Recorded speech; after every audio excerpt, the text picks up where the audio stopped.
Hello बच्चों, पिछले video में हमने गोलीय कोष के कारण विभव तथा चालक गोले के कारण विभव ज्ञात करना सीखा। आज हम देखेंगे कि अचालक गोले के कारण किसी बिंदु पर विभव कैसे ज्ञात किया जाता है, क्योंकि अचालक गोला इस प्रकार से व्यवहार करता है कि जब इसको कोई आवेश दिया जाता है तो वो उसी भाग में उसी बिंदु पर उपस्थित रहता है। जैसे ये एक अचालक गोला ले लूं तो अचालक गोले का मतलब ठोस अचालक गोला है। खोखला होगा तो गोलीय कोष बन जाएगा। ठोस अचालक गोला है और इसको आप जहां भी आवेश देंगे ये आवेश वहीं पर बना रहेगा। ये प्रकृति हम इसकी पहले से जानते हैं जब हमने तीव्रता सीखी थी। सतह पर भी होगा और भीतर भी रहेगा। तो यहाँ पर किस तरह से विभव ज्ञात किया जाएगा ये सीखते हैं। तो सबसे पहले मैं एक O केंद्र तथा कैपिटल R त्रिज्या के किसी अचालक गोले पर विचार कर रहा हूं और मुझे किसी बिंदु P पर विभव ज्ञात करना है। आप जानते हैं बिंदु P बाहर भी हो सकता है, अंदर भी हो सकता है और सतह पर भी हो सकता है। तो सबसे पहले माना किसी O केंद्र तथा R त्रिज्या के गोलीय कोष की जगह हम क्या लिख देंगे, अचालक गोले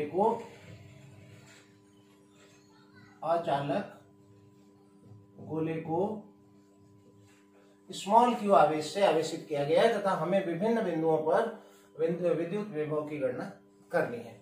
अब आप जान रहे हैं कि जब हम विभव की गणना करेंगे तो वो तीव्रता की सहायता से करेंगे। तो हम वो फॉर्मूला काम में लेंगे जिसमें हम तीव्रता जानते हैं और विभव ज्ञात करना है, E.dl। तो हम इस अचालक गोले के बारे में तीव्रता किस प्रकार से व्यवहार करती है ये हम जानते हैं। तो कैसे जानते हैं आप कि E जो सतह पर के बाहर है ये q बाई 4πε0 r स्क्वायर है, सदिश रूप में लिख दूं, और E सतह पर है q by 4πε0 capital R square and r cap, और E भीतर या E अंदर किस प्रकार से होगी, q by 4πε0 r cube.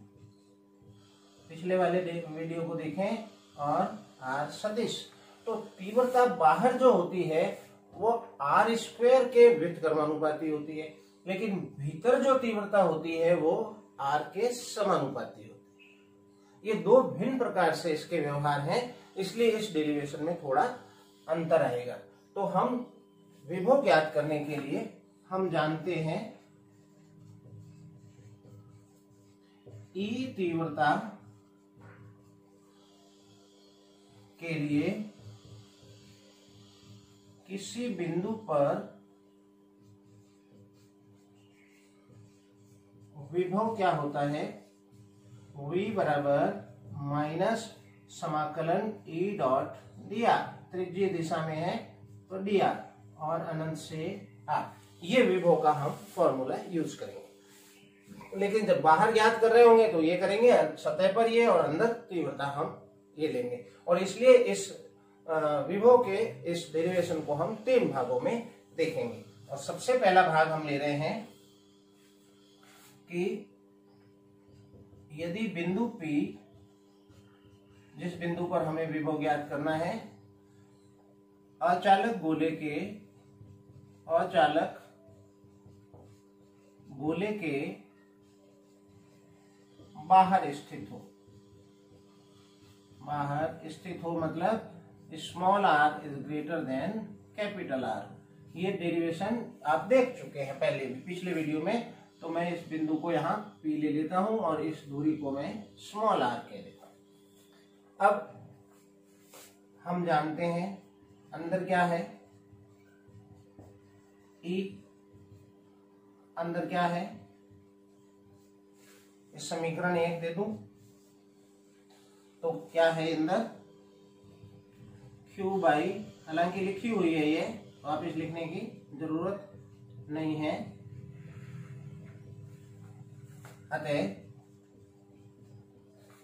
V का फॉर्मूला, V बाहर क्या बनेगा कि समाकलन अनंत से r, यहाँ पे e q by 4 pi epsilon 0 r square and r cap. ये डॉट नहीं है, अभी तो मैंने e की वैल्यू लिखी है और डॉट लगा के dr है, तो ये डॉट dr। अब आप देखें कि यहाँ पिछली बार जो हमने किया था r कैप डॉट dr सदिश की वैल्यू dr आई थी, क्योंकि डॉट इनका परिमाण लेना पड़ेगा, इसका परिमाण 1, इसका परिमाण dr, और डॉट हटाने के बाद cos थीटा आएगा तो थीटा की वैल्यू 0 होगी जो एक ही दिशा में है। और इस प्रकार v बाहर जो हमें मिलेगा, v बाहर माइनस, अब q by 4 pi epsilon 0 constant है, इसलिए मैं इसको समाकलन से बाहर ले लेता हूं और बनेगा ये infinity to r 1 upon r square and dr।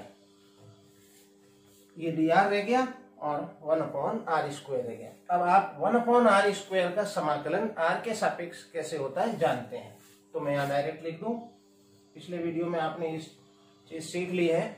तो v बाहर बराबर q by 4 pi epsilon 0,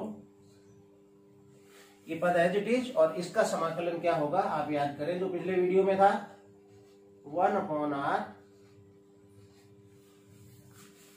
r square का r के सापेक्ष समाकलन माइनस 1 बाई r हो गया, और सीमाएं रह गई तो सीमाएं यहां हमने लगा दी।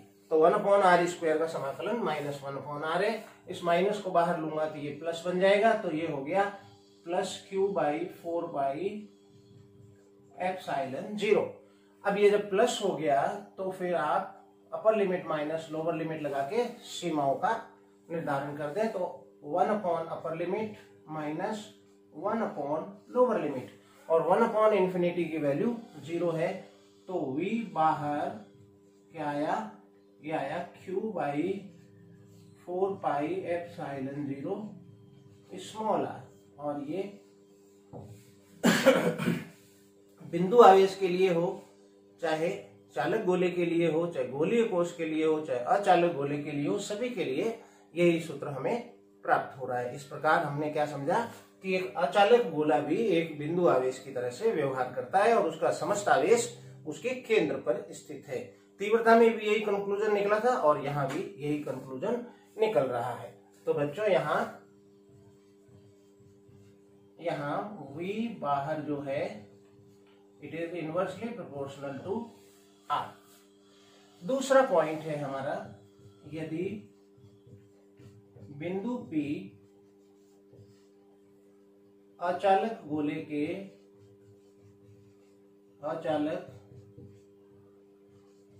के सतह पर स्थित हो, सतह पर स्थित होने का क्या मतलब हो जाएगा, small r equal to capital R। जब ये बिंदु हम सतह पर लेंगे, ये चित्र बनाना है आपको, चेंज वाले नहीं बनाने बाद में, तो आप देखें कि स्मॉल r ये रह जाएगी जो कि कैपिटल R के बराबर हो जाएगी। पिछली वीडियो में भी मैंने बताया था, जब गोलीय कोश पे किया तो हम यहाँ पर स्टार्ट यहीं से करेंगे, और जब स्टार्ट यहाँ से करेंगे तो E की वैल्यू हम ये रखेंगे, इसमें और इसमें कोई चेंज नहीं है, उसी प्रकार का व्यवहार है, बस स्मॉल r की जगह हमें यहाँ कैपिटल R लेना होगा, और फिर जब डेरिवेशन आगे बढ़ाएंगे तो यहाँ स्मॉल r की जगह हमें केवल कैपिटल R ही मिलेगा, क्योंकि सीमाएं भी हम स्मॉल r अनंत से सतह तक लाने में किया गया कार्य, यानी अनंत से कैपिटल R लगाएंगे। तो बच्चों सिंपल है, अतः सतह पर निकालना है तो अतः स्मॉल r की जगह कैपिटल R रखने पर v सतह पर आएगा q बाई 4 पाई एप्सिलॉन 0, और यहाँ स्मॉल r की जगह आप केवल कैपिटल R रख रहे हैं। ये सतह पर ज्ञात हो गया। अब चले हम तीसरे बिंदु की ओर, आप उतार लें इसको। यदि बिंदु P अचालक गोले के अंदर स्थित हो,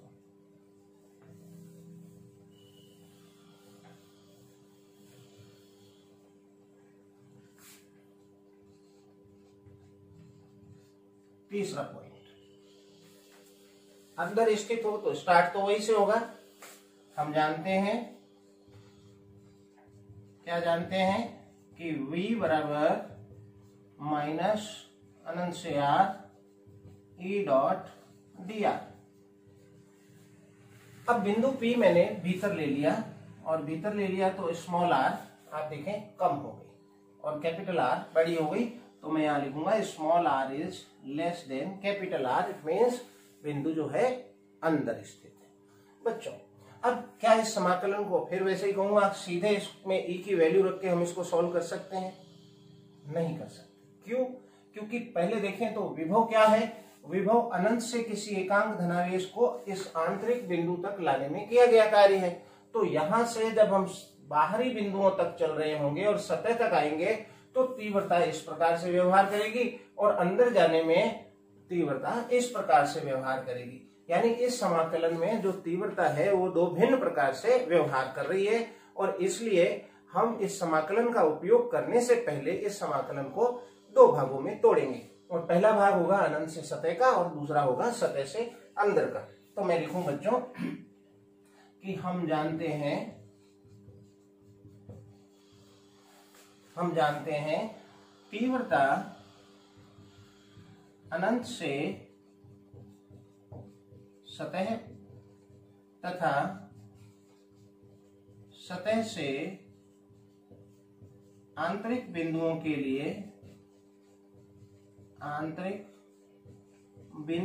लिए भिन्न प्रकार से व्यवहार करती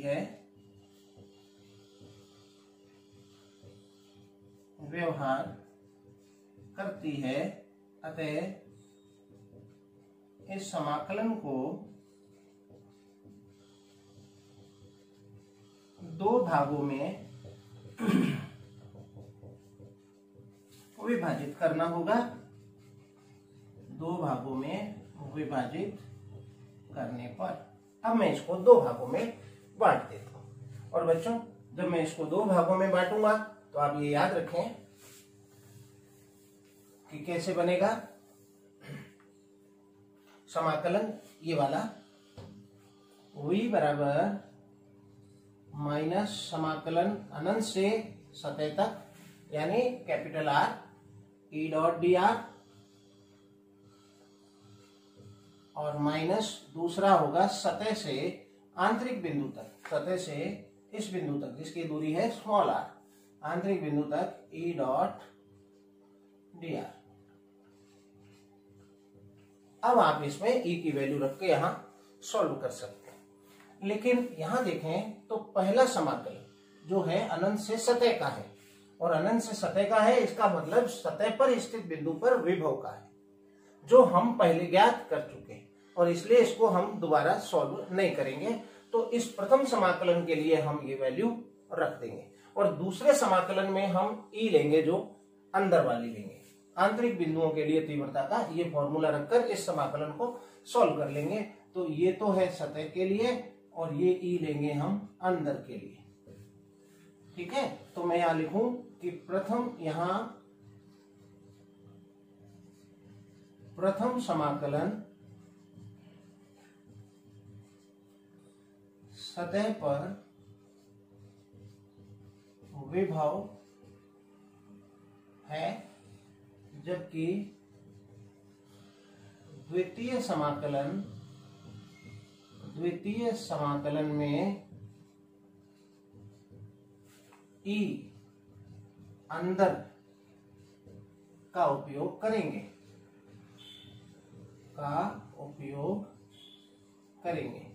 तो करें, कैसे करेंगे? तो मैं पहले ले लेता हूं v बराबर, ये v जो चल रहा है अंदर के लिए है, तो v अंदर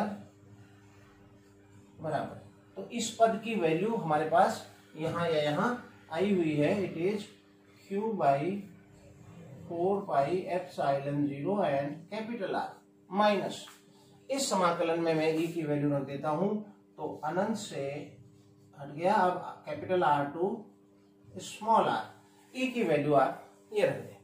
तो e की वैल्यू क्या है? q by 4 pi epsilon 0 r cube and r सदिश, ये वैल्यू है। और यहाँ dr डॉट dr है, तो ये लिखूं डॉट dr सदिश। बच्चों अब आप इसको सिंपली सॉल्व कर लें, तो जब सॉल्व करेंगे तो आपको वैल्यू मिल जाएगी। तो यहाँ आएगा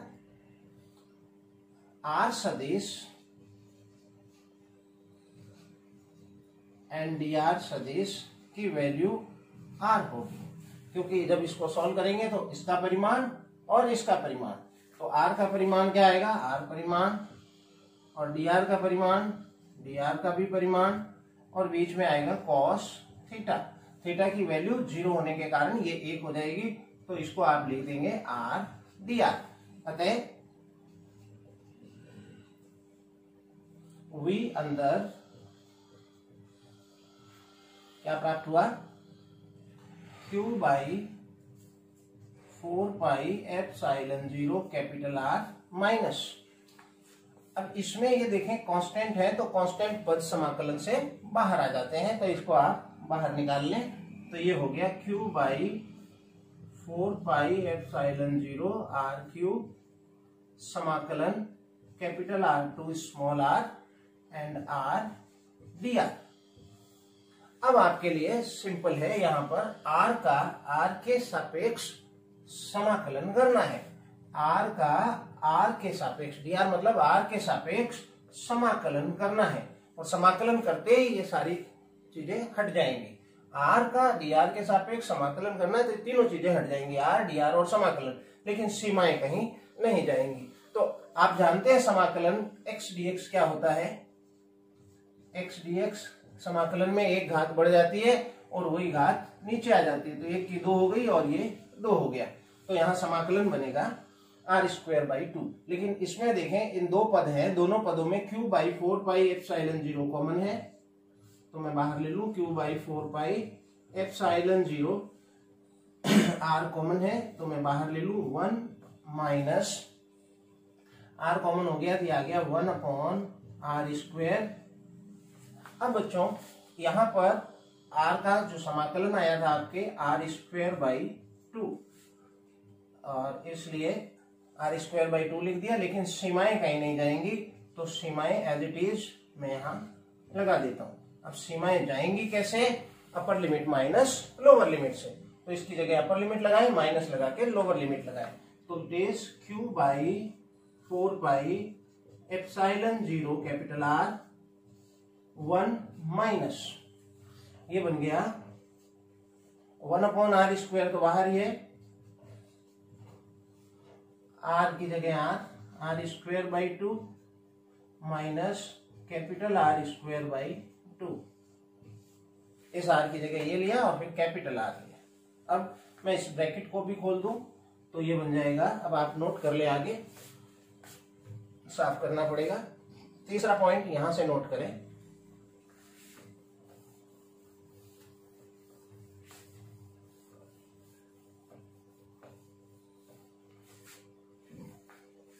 तो बच्चों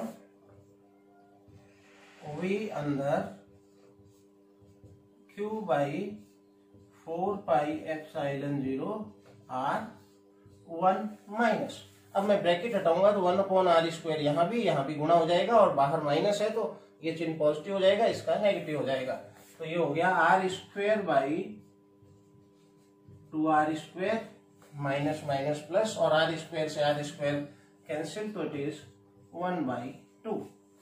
अब आप 1 और 1/2 को जोड़ लें, 3/2 है, तो ये हो गया q/4 पाई epsilon 0 r 3/2 minus r²/2r²।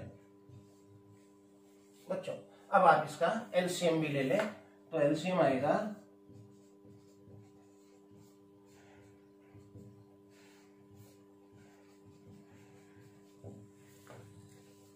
2r², 2 से 2 cancel, r² multiplied by 3, 3r² minus 2r² cancel, तो इट इज r²। और ये जब यहाँ एक और r है जो मैंने लिखा नहीं है, तो ये बन गया V अंदर आया Q by 4πε0 and 3r² minus small r² upon 2r³ r इसमें गया 2r³। ये आंतरिक बिंदुओं पर विभव का व्यंजक है। अब आप बाह्य बिंदुओं पर आपने देखा कि जो विभव था बाहरी बिंदुओं पर V बाहर, वो जो था दूरी बढ़ने के साथ विभव घट रहा था। लेकिन यहां विचार करें, क्या दूरी, जब ये आंतरिक बिंदुओं के लिए विचार कर रहा हूं, ये दूरी बढ़ाऊंगा तो क्या विभव घटेगा या बढ़ेगा? तो इस फॉर्मूले पर विचार करें। इसमें केवल जो V निर्भर कर रहा है वो इस प्रकार से, थोड़ा जटिल प्रकार से व्यवहार कर रहा है। R की वैल्यू बढ़ने पर, माइनस साइन है तो R की वैल्यू बढ़ने पर ये पद कम होगा और इसलिए V कम होगा। तो जैसे जैसे R बढ़ेगा विभव जो है कम होगा, और अंदर की तरफ घटाएंगे जैसे जैसे R को कम करेंगे तो ये वैल्यू बढ़ेगी और विभव बढ़ेगा। यानी जैसे जैसे R कम करेंगे विभव बढ़ेगा। इसका मतलब है एकांक धनावेश को यहां से लाने में कार्य करना होगा। अब आप समझे कि विभव जब मैं आंतरिक बिंदुओं के लिए विचार करूंगा तो अनंत से यहां तक लाने में कार्य करना पड़ेगा, अंदर तक। लेकिन यहां आएंगे, यहां से सतह तक आएंगे तो जो कार्य होगा वो इस प्रकार से व्यवहार करेगा, लेकिन आंतरिक बिंदुओं के लिए इस प्रकार से व्यवहार करेगा। तो इसको बच्चों हम ग्राफीय निरूपण में कैसे दिखाएं? तो मैं इसका ग्राफीय निरूपण लेता हूं, आप नोट कर लें।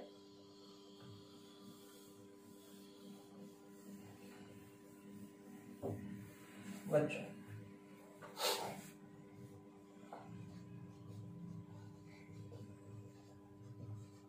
ग्राफीय निरूपण के जो हाफ मार्क्स या 3/4 मार्क्स अलग से होते हैं डेरिवेशन में, इसलिए आपको ये बनाना आवश्यक। बच्चों वही निरूपण R के साथ है विभव का, जिससे R बराबर 0। यहां R बराबर R ले लेता हूं, सतह का बिंदु।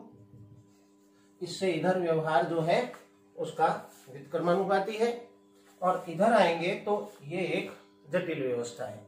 तो यहाँ दो भागों में है, लेकिन क्लियर है कि सतह तक, सतह के बाहर बिंदुओं के लिए व्युत्क्रमानुपाती है, और इसलिए यहाँ पर ग्राफ जो प्राप्त होगा वो हमें वक्रीय प्राप्त होगा इस प्रकार से। यहाँ जो V है बाहर, it is R greater than R, ये जो V है वो व्युत्क्रमानुपाती। लेकिन अंदर जाएंगे तो एक जटिल व्यवस्था है, और जटिल व्यवस्था है तो वो विभव बढ़ेगा। अब किस प्रकार से बढ़ेगा, थोड़ा हम यहां अगर देख लेते आगे कि केंद्र पर विभव कितना होगा। केंद्र पर, क्योंकि आप अनंत से आएंगे तो कार्य करना पड़ेगा, और अंदर जाएंगे तो भी कार्य करना पड़ेगा, केंद्र तक जाने तक कार्य करना पड़ेगा। यानी केंद्र पर भी विभव होगा, केंद्र पर भी शून्य विभव नहीं होगा। तो जब हम केंद्र पर जाएंगे तो क्या होगा, स्मॉल r 0 हो जाएगा। तो केंद्र पर मैं स्मॉल r को 0 रख दूं, 0 रख दूंगा तो ये 0 हो जाएगा। तो V केंद्र, अतः V केंद्र जो बनेगा ये Q/4πε0 है, और ये हो गया 3r²/2r³। r² को मैंने 0 कर दिया, और उस स्थिति में r² एंड r³ नीचे एक r रह गया, तो V केंद्र पर आया, केंद्र पर आया 3/2 मैंने बाहर ले लिया, तो ये रह गया Q/4πε0 कैपिटल R। ये केंद्र पर विभव है। लेकिन आप इसको देखें, इस पद को, तो ये सतह का विभव है। यहां Q/4πε0 कैपिटल R V सतह है, अतः V केंद्र जो बनेगा वो होगा 3/2 टाइम्स ऑफ V सतह। यानी केंद्र पर जो विभव होता है वो सतह के विभव का 3/2 यानी 1.5 गुना अधिक होता है। तो जो सतह पर विभव है, ये जो भी सतह पर विभव है, यहाँ पर ये सतह का विभव है, यहाँ इसका 1.5 गुना होगा, यानी 1.5 गुना अधिक केंद्र पर होगा। तो केंद्र ये है, तो यहां से इसका 1.5 गुना और आप आगे ले सकते हैं। तो ये बनेगा, मान लो ये विभव केंद्र पर है, भी केंद्र और ये भी सतह। तो ये विभव अब यहां से यहां जटिल व्यवस्था में पहुंचेगा और इसलिए ये ग्राफ इस तरह से आपको बनाना है। सतह का है, डॉटेड कर दे बच्चों। ये बिंदु आंतरिक बिंदु है r r। इसकी जो निर्भरता है वो इस फॉर्मूले से है, और इसकी जो निर्भरता है वो आप जानते हैं व्युत्क्रमानुपाती की व्यवस्था है। और केंद्र पर जो विभव होता है इसका सर्वाधिक विभव होता है। तो बच्चों आपने आज समझा किसी अचालक गोले के कारण किसी बिंदु पर जो कि बाहर सतह पर और अंदर है विभव कैसे ज्ञात किया जाता है। आज के वीडियो में इतना ही। अगले वीडियो में मैं फिर आपसे मिलूंगा एक नया टॉपिक लेकर। तब तक के लिए आज्ञा दीजिए। Thank you.